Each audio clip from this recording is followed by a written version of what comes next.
bilmey kança ezildi. Allah'ım geçirgin gendiğim, kul bolğum arsız sezimdim. Rızkını der üçün жалғыз Алла, қасиеті Құранның азық жанына.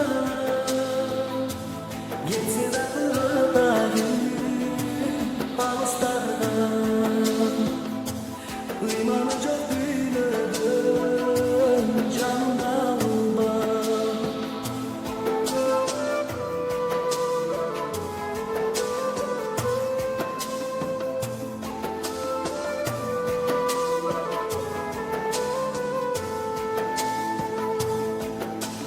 Allah'ım kabul dileğim, halsız canımı bilirsin.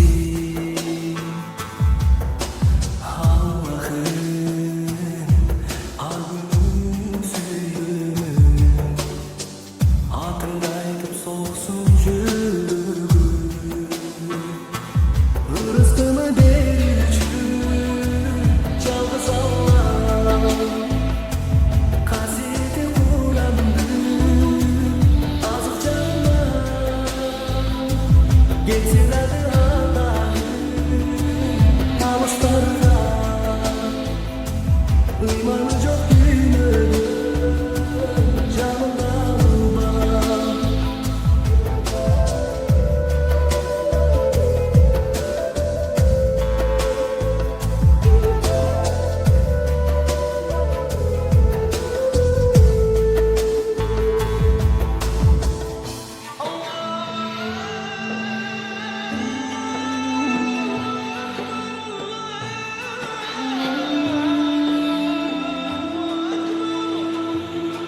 Rızkını der üçün жалғыз Алла,